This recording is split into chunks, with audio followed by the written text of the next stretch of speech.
Mic check. Money check. Mindset check. This is Mic'd Up Money Reloaded. Where entrepreneurs talk money, Strategy, systems, and execution. No fake hustle, no empty flexing, just real business talk that gets you right. Mic'd Up Money Reloaded, talk that strategy, show it. Systems moving, profit growing. Real entrepreneurs already know it. No fake value, better own it. Price meets pain when the bridge is built. Execution turns the vision golden. If the plan is weak, the pressure gets felt. Mic check. Money check. Mindset check. This ain't just motivation. This is business correction. This ain't just conversation. This is money direction. You want profit, build the model. You want growth, fix the flow. You want increase, check the numbers. What you don't know can stop the show. Mic'd Up Money Reloaded, talk that strategy, show it. Systems moving, profit growing. Real entrepreneurs already know it. No fake hustle, no empty flexing, no more guessing, no more Stressing, money, strategy, systems, execution. reload the vision, rebuild the plan. Price the value, know where you stand. Mic'd Up Money Reloaded. bumping 96.3 FM. iHeartRadio, YouTube. Where entrepreneurs talk money, Strategy, systems. and execution. Stop just listening. Start applying. Mic'd Up Money, Reloaded. let's get it.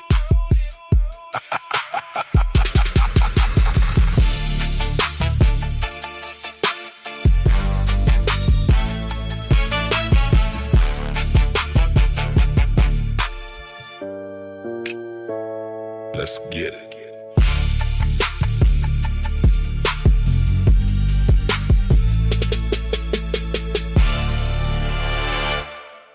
Disclaimer: this content is for educational and strategic planning purposes only. It is not legal, accounting, audit, tax, grant compliance, or financial advice. Nonprofits, churches, ministries, and board members should consult qualified attorneys, CPAs, auditors, grant compliance professionals, and other advisors before making decisions involving governance, grants, restricted funds, employment, contracts, tax-exempt status, or allegations of fraud or misconduct. Welcome to Mic'd Up Money Reloaded, where entrepreneurs talk money, strategy, systems, and execution. I'm Efrem Keith Simmons, and today we are dealing with a subject that some people whisper about, some people complain about privately, and some people avoid because they do not want to offend the nonprofit world. But we are going to say it plainly. Today's episode is called The Nonprofit Problem, Help or Hustle, because we have to ask the real question. Are some nonprofits truly helping people, or have they learned how to hustle hardship? Are they solving problems or professionally describing problems every grant cycle? Are they creating measurable impact or just creating emotional language that sounds good in a proposal? Are they serving the community or serving the funder? Are they building people or building budgets around people who never actually get better? Now, let me be clear before somebody starts clutching their board packet. I believe in nonprofit work. I have a nonprofit. I believe in mission. I believe in community service. I believe in ministry. I believe in helping people. I believe in grassroots leaders who see pain and decide to do something about it. But I also believe this: a good heart does not excuse bad structure. A strong mission statement does not excuse weak money management. A passionate executive director does not excuse poor execution. A board title does not equal board oversight. A grant award does not mean the organization is ready. And a nonprofit is not automatically noble just because it says community in the mission statement. Passion is not a program. A flyer is not a strategy. A grant application is not a business model. I am not attacking the mission. I am auditing the model. Segment 1, Help or Hustle. Let's begin with the title, Help or Hustle.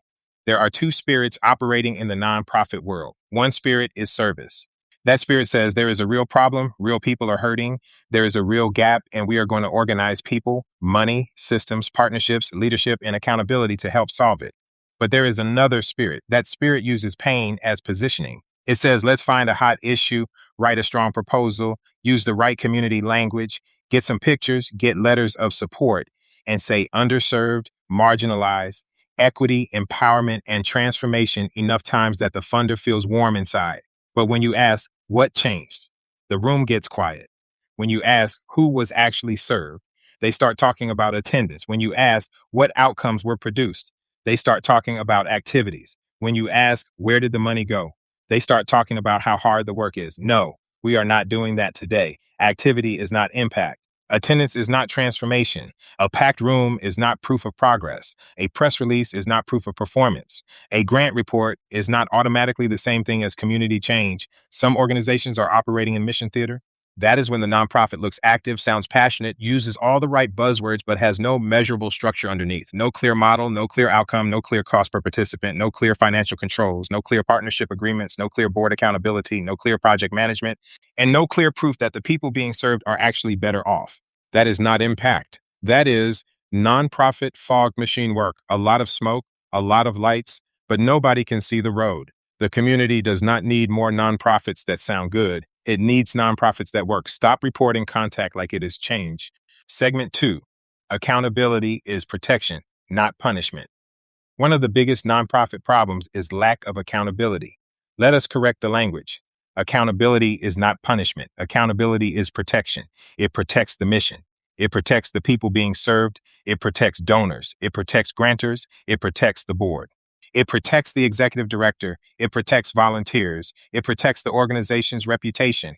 But too many nonprofits want money without accountability. They want grants without reporting discipline. They want donors without transparency. They want board members without board oversight. They want volunteers without structure. They want partnerships without written agreements. They want community trust without financial controls. That is backwards. A nonprofit without accountability becomes a place where good intentions hide bad execution. Sometimes bad intentions hide behind good language. When nobody owns the outcome, everybody can blame somebody else. The executive director blames the board blames the executive director, the grant writer blames the funder blames the nonprofit, the staff blames the volunteers blame poor communication. Meanwhile, the people who were supposed to be served are sitting there wondering, was this ever really about us? Every nonprofit needs accountability around 5 areas: mission, money, management, measurement, and movement. Mission asks, are we doing what we said we exist to do? Money asks, are resources being used properly? Management asks, are people, programs, deadlines, and responsibilities being led? Measurement asks, what changed because we showed up? Movement asks, are people actually moving from crisis to stability, from confusion to clarity, from need to capacity?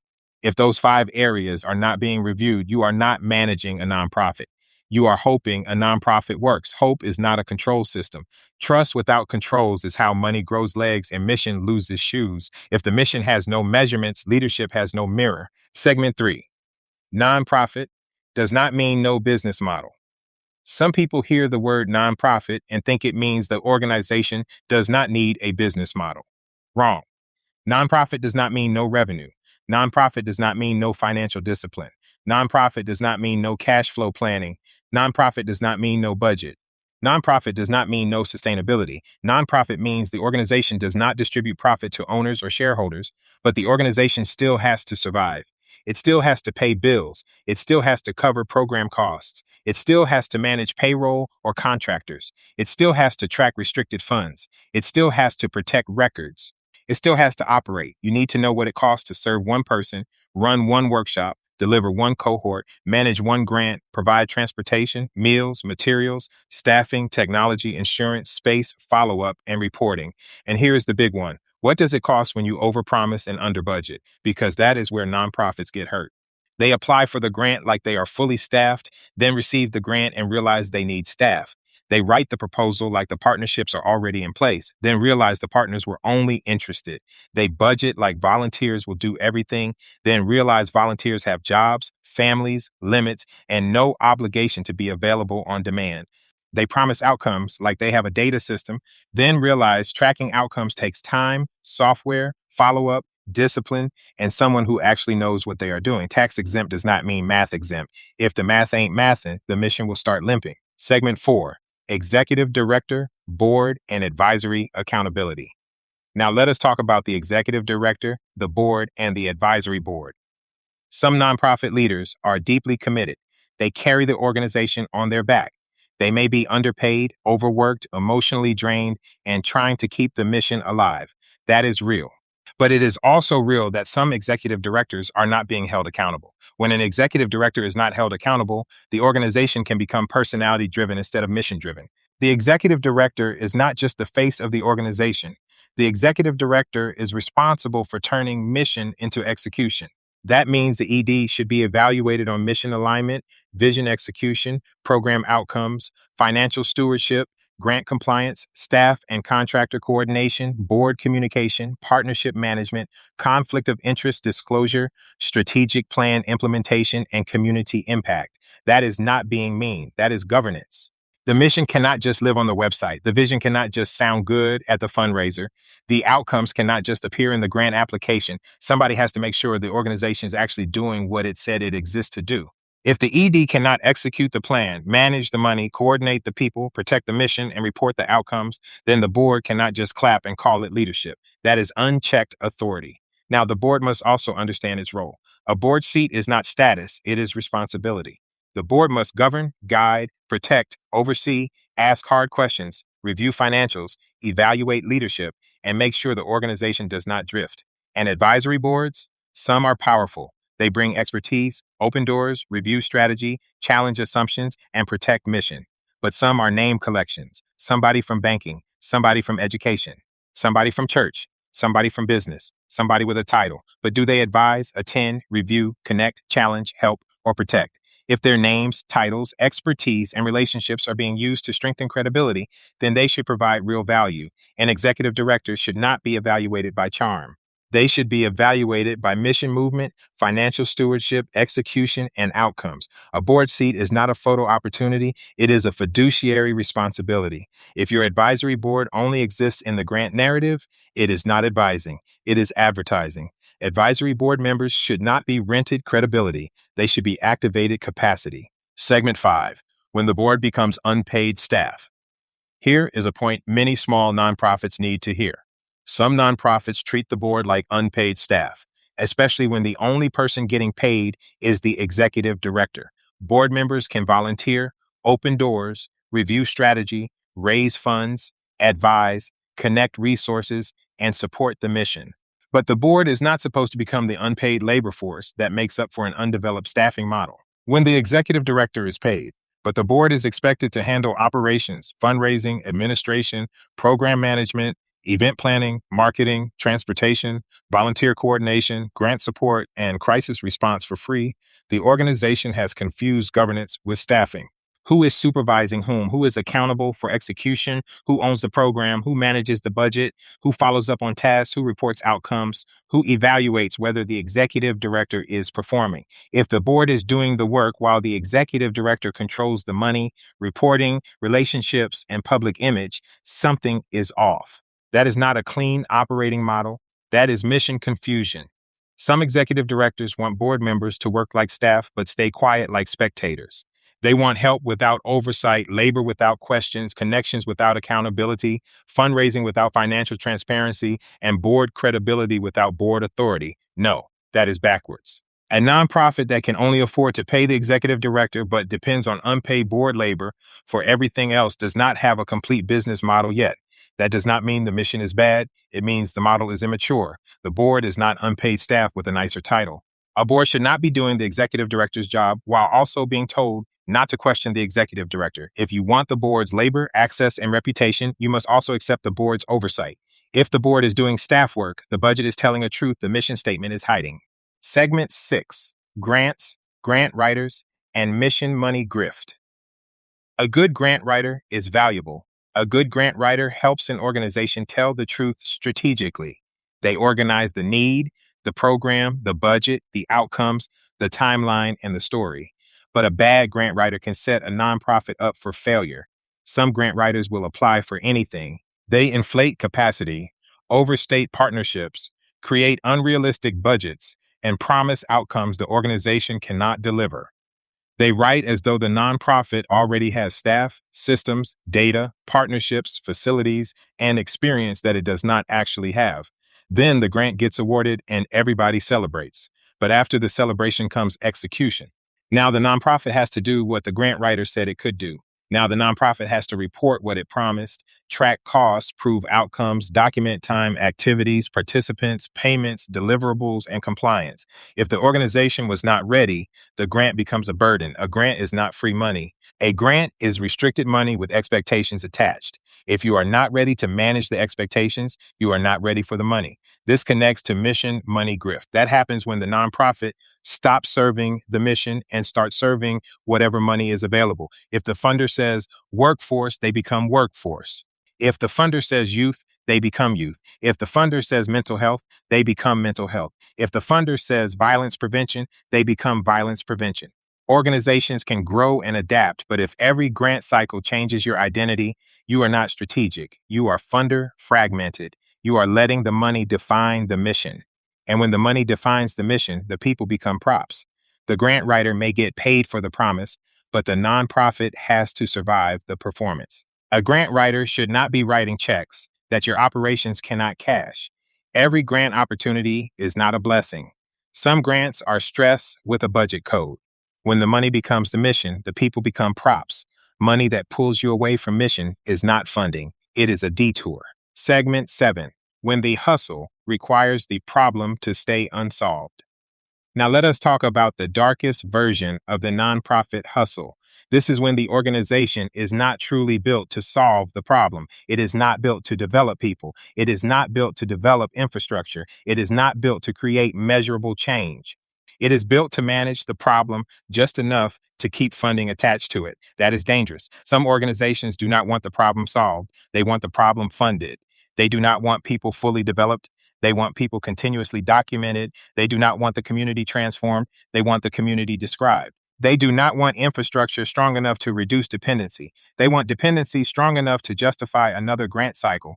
That is when mission becomes a maintenance contract for misery. Now, not every problem can be solved quickly. Poverty, violence, addiction, unemployment, family instability, education gaps, and neighborhood decline are complex. Some problems require long-term service, long-term support, and repeated intervention. But long-term work should still produce movement. People should be getting stronger. Families should be gaining stability. Participants should be building skills. Systems should be improving. Community capacity should be increasing. Partnerships should be maturing. The organization should be able to say, here is what changed because we showed up.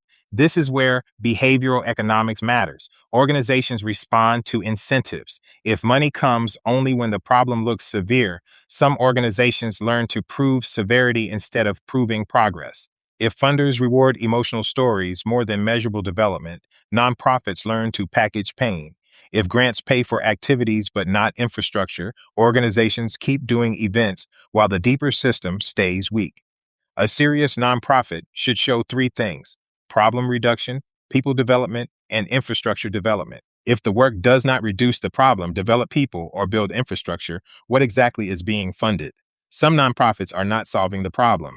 They are leasing the problem back to the funder every year. A nonprofit should not need people to stay broken in order for the budget to stay whole. If the crisis never gets smaller, but the budget keeps getting bigger, the board needs to ask harder questions. When funding rewards the appearance of need more than the evidence of progress, the hustle becomes preserving the need. If your organization cannot survive people getting better, then your model is built on dependency, not impact. Segment 8, Public Record Memphis Lessons. Somebody may be listening and thinking, Efrem, are you being too hard on nonprofits? No. I am being honest because the headlines keep proving the point. I am not bringing up public examples for gossip. I am bringing them up because public trust is expensive to earn and easy to lose. Here in the Memphis area, there have been nonprofit-related cases where the issue was weak controls, weak oversight, poor documentation, grant misuse, or leadership operating without enough accountability. One major example is Lifeline to Success, a Memphis-based nonprofit providing re-entry services. The Tennessee Comptroller reported that an investigation led to indictments after investigators determined DeAndre Brown and Vanessa Brown misappropriated at least $626,858.63 from the organization. Because indictments are allegations until resolved legally, use careful wording, but the governance lesson is loud. Mission money must not be handled like personal money. Another example involved Red Robin's Academy of Learning and Giving Youth a Chance. The Tennessee Comptroller reported fraudulent actions involving the summer food service program and said the Memphis area nonprofits wrongfully obtained more than $37,000 in federal reimbursements. There was also a Shelby County case involving Broderick Webster, where the Tennessee Comptroller reported an indictment connected to an alleged double-dipping scheme involving overlapping work for Persevere in Memphis and Eagles Nest services. More recently, Action News 5 reported that a City of Memphis investigation found incoming Shelby County Commissioner LaShanta Rudd misused more than $10,000 in city grant money connected to Serving in Christ Outreach, a nonprofit she founded. Since that reporting is based on a confidential memo obtained by the station, presented as reported by Action News 5, not as a final court finding. So here's the lesson. Memphis does not need to throw away nonprofit work. Memphis needs stronger nonprofit accountability. Every time mission money is misused, it damages public trust, makes funders more suspicious, makes donors more hesitant, makes legitimate grassroots groups work harder to prove they are clean, and gives ammunition to critics who already think community work is a hustle. When one nonprofit plays games with the money, 10 honest nonprofits have to explain why they are different. Misused mission money does not just steal dollars, it steals trust. Nonprofit money is not personal money with a mission statement attached. Segment 9, Small Nonprofits, Audit Cost, and the Receipt Rule. Now let us be fair to smaller nonprofits. Everybody keeps saying, get an audit. That sounds good, but many small nonprofits cannot afford a full external audit every year. Depending on size and complexity, an independent audit can cost thousands of dollars. For a small, grassroots nonprofit operating on a thin budget, that can feel like choosing between serving people and paying for paperwork. But not being able to afford an audit does not mean you cannot afford accountability. Receipts still tell the story. Bank statements still tell the story. Canceled checks still tell the story. Debit card transactions still tell the story. Missing receipts tell the story too. Sometimes missing receipts tell the loudest story in the room.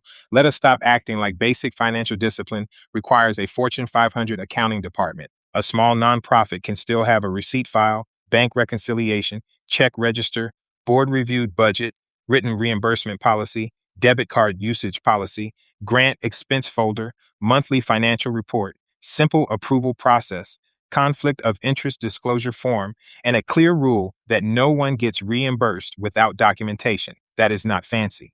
That is stewardship. If you cannot produce receipts for how mission money was spent, you do not only have a financial problem, you have a credibility problem. Once money touches the mission, documentation has to touch the money. A small nonprofit may not need a full external audit every year, but it does need an accountability ladder.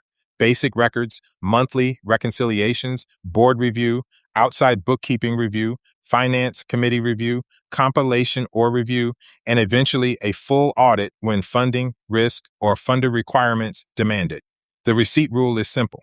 For every dollar spent, answer 4 questions. What was purchased? Who approved it? How did it support the mission or grant purpose? Where is the receipt or supporting documentation? An audit may be expensive, but a receipt folder is not. Receipts do not just prove spending. Receipts protect trust.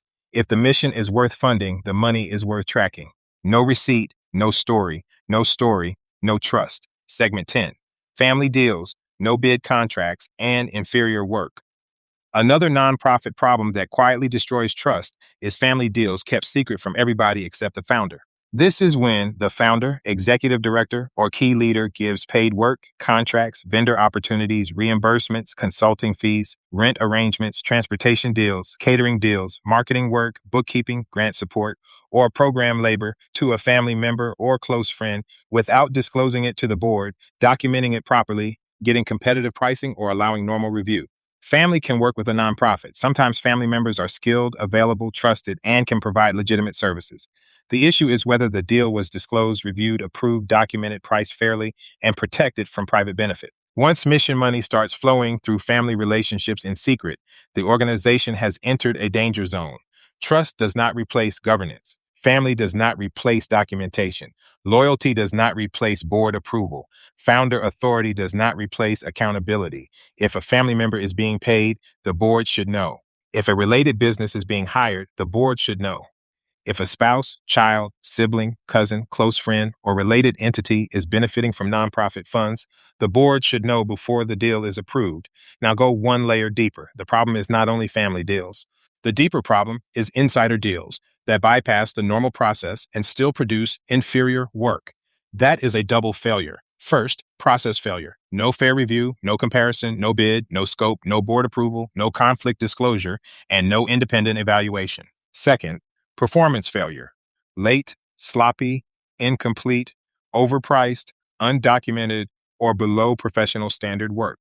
When both happen together, the mission gets robbed twice. The organization loses money, and the people who were supposed to be served lose quality. Small nonprofits do not need a complicated government-style bidding process for every small purchase, but they need basic rules: receipts and documented mission purpose for small purchases, approval and invoice for medium purchases, quotes for larger purchases, and disclosure, independent review, fair price comparison, board approval, minutes, proof of work, and documentation for related party deals. Family can serve the mission, but family cannot secretly become the mission's payroll plan. Trust me is not an internal control. A no-bid deal with inferior work is not stewardship. That is favoritism wearing a mission badge. The mission should not have to overpay for underperformance just because somebody is connected to the founder. No bid, no scope, no proof, no peace. Family deals do not have to be forbidden, but they do have to be exposed to daylight. Segment 11. Trauma story extraction, donor feel-good, and collaboration theater. Now we need to discuss another kind of extraction, trauma story extraction. Some nonprofits use participant pain stories for grants, videos, fundraisers, and social media. Storytelling can be powerful and appropriate when it is ethical, permission-based, dignified, and connected to real impact. But when an organization keeps using people's trauma stories to raise money, while those same people do not move towards stability, healing, income, leadership, or ownership, that is not storytelling. That is extraction. The person whose pain helps raise the money should not remain invisible when impact is discussed. Then there is the donor feel-good economy. Some donors are buying the feeling of helping instead of funding the proof of change. They want the emotional relief of saying, I gave, therefore I helped. But giving is not the same as impact. Funding activity is not the same as funding transformation. And then we have collaboration theater. Organizations hold meetings, coalitions, panels, listening sessions, and photo opportunities. Everybody talks about partnership. Everybody takes the picture. Everybody thanks the community. But nothing changes. A coalition that only meets, talks, and takes pictures is not collaboration. It is calendar clutter. If the meeting produces no decision, no dollars, no duties, and no deadlines, it was not collaboration. It was a networking event with snacks. Do not turn somebody's pain into your marketing department. If their story raises the money, their life should see the impact. Some donors are buying the feeling of helping instead of funding the proof of change. If the meeting produces no decision, no dollars, no duties, and no deadlines, it was not collaboration. Segment 12. Big Bank Takes Little Bank. Now, let us talk about something small nonprofits know but often do not say out loud. Sometimes big nonprofits do not partner with small nonprofits. They harvest them. They come for the small nonprofits' community trust, neighborhood access, program ideas, cultural credibility, local relationships, and grassroots connection. Then they take the language, write the grant, get the funding, control the budget, and the small nonprofit gets a thank you email and maybe a logo on a flyer. That is not collaboration. That is extraction. That is big bank takes little bank. Large nonprofits can bring real value: grant infrastructure, finance systems, staff capacity, funder relationships, insurance, compliance departments, and reporting experience. Small nonprofits may have community trust, lived experience, agility, local credibility, and access to people the larger organization cannot reach. That should create partnership, but partnership requires protection. No small nonprofit should bring its ideas, relationships, community trust, program design, or unpaid labor to a larger organization without written terms. You need an MOU, scope of work, compensation terms, role clarity, budget participation, data ownership terms, logo and name use approval, referral expectations, public credit language, deliverable ownership, and exit terms. Do not bring your community trust to somebody else's table without a written agreement and a seat at the budget. No scope, no labor. No budget, no partnership. Segment 13, Social Justice, Church Drift, and Political Influence. Now we need to talk about another version of mission drift. This one is sensitive because it happens inside some churches, ministries, and faith-based nonprofits. I call it social justice without biblical submission. The Bible absolutely speaks about justice, mercy, care for the poor, defending the vulnerable, honest weights and measures, protecting widows and orphans, and refusing oppression. So this is not an attack on justice. The issue is when a church or faith-based organization stops letting scripture define justice and starts letting political pressure, social trends, funders, public approval, or influence networks define justice. That is when the mission gets dangerous. The organization may still use biblical language, but the engine underneath is no longer biblical conviction. It is political access, social approval, influence, funding, public image, and trying to stay invited to tables where the terms of admission require silence on biblical truth. A church can start off saying, "We want to help the community." Good. But then the question becomes, are we helping the community according to biblical truth? Or are we reshaping our message so we can fit into political and social circles? Are we serving people with compassion or using suffering people to build influence? Are we speaking truth in love or avoiding truth so we do not lose access? Are we calling people to restoration or affirming anything that keeps grants, followers, invitations, and partnerships flowing? A church that abandons biblical tenets for political influence may still be busy, funded, visible, and praised, but it is no longer being faithful. That is not just mission drift, that is spiritual drift. Biblical justice must bow to scripture, not applause, politics, or funder preferences. When the church trades conviction for influence, it may gain the room and lose the reason it was sent. Influence is useful only when it serves the mission. When influence becomes the mission, compromise becomes the strategy. Compassion without conviction becomes compromise. Justice without truth becomes ideology. Mission without scripture becomes marketing. Segment 14, Turning Passion into Impact. I do not want this episode to only sound like a warning. Somebody is listening saying, "Efrem, I hear you, but I really do care. I really do want to help. I really do see a need. I really do feel called to do something good." We need you. We need sincere people, compassionate people, and people who see what others ignore. But do not turn passion into paperwork too soon. Do not start with a 501c3. Start with clarity. Everybody with compassion does not need to start a nonprofit. Some need to volunteer first. Some need to start a pilot program. Some need to partner with an existing organization. Some need to create a training program. Some need to build a church outreach initiative. Some need to launch a social enterprise. Some need to test the work before forming the organization. Here is the building plan. First, identify the burden. What issue keeps bothering you? Who do you feel called to help? What would you regret not doing something about? Second, define the people you serve. Do not start with, "I want to help everybody." Everybody is not a target audience. Be specific. Third, define the problem in measurable terms. Use this sentence: "The people I serve are struggling with blank, which causes blank. My work helps them move from blank to blank." Fourth, build a minimum viable impact program. Do not chase the big grant first. Start with a small test, a 4-week class, 10 participants, 1 partner location, 1 workshop, 1 outcome report. Track who attended, what changed, what it cost, and what support is still needed. Fifth, build the impact scorecard. Ask, what changed because we showed up? Sixth, know what it costs. If you do not know what impact costs, you will keep begging instead of budgeting. Do not file paperwork before you prove the work. General passion creates general confusion. Specific passion creates strategic direction. Start small enough to execute, but serious enough to measure. Turn your burden into a blueprint, your passion into a process, and your service into measurable impact. Strategic hustling moment. Now it is time for the strategic hustling moment.